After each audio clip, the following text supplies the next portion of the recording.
ශ්‍රී ලංකාවේ වෙස්මුහුණු කලාව ලංකාවේ සාම්ප්‍රදායික වෙස්මුහුණු කලාවේදී ගරාරාක්ෂ කියන වෙස්මුහුණ ඉතා සුවිශේෂී ස්ථානයක් ගන්නවා. මේ ගරාරාක්ෂ කියන වෙස්මුහුණ නිවසක එළියේ බිත්තියක එල්ලීමෙන් ඒ නිවසට සෞභාග්‍ය උදා වෙනවා කියලා විශ්වාසයක් තියෙනවා. ඒ කියන්නේ මිනිසුන්ගේ ඇස් වහ කටවා දුරු වී දෝෂභංග වී ගෙදරට දියුණුව සෙත් සාන්තිය සෞභාග්‍ය ලැබෙනවා කියලා ජනප්‍රවාදී සඳහන් වෙනවා.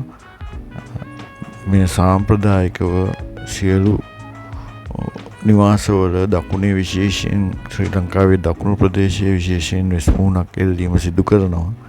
රටේ සෑම තැනකම වගේ වර්තමානයේ අපට දකින්නට ලැබෙනවා වෙස්මුහුණක් ගෙදරක එල්ලලා තියෙනවා. ඒකෙන් විශ්වාසයක් තියෙනවා ඇස්වාකට දුරු වෙනවා.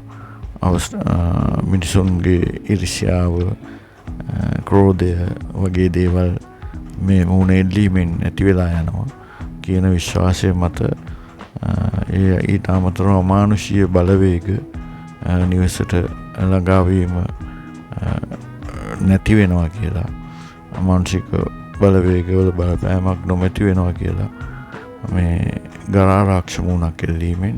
ඒ නිසාය විශ්වාසයක් මත ජනප්‍රවාදයේ සිට පවතින විශ්වාසයක් ලෙස තමයි පිළිගන්නේ.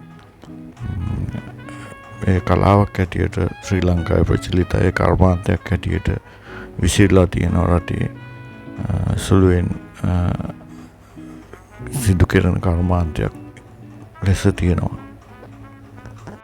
ගරාරාක්ෂ මුහුණක් නිවසේ එල්ලීමෙන් අමානුෂික බලවේග පෙරේත භූත දෝෂ භංග වී ගෙදරට සෙත් සාන්තිය ලැබෙනවා කියලා ලොකු විශ්වාසයක් සාම්ප්‍රදායිකව පවතිනවා.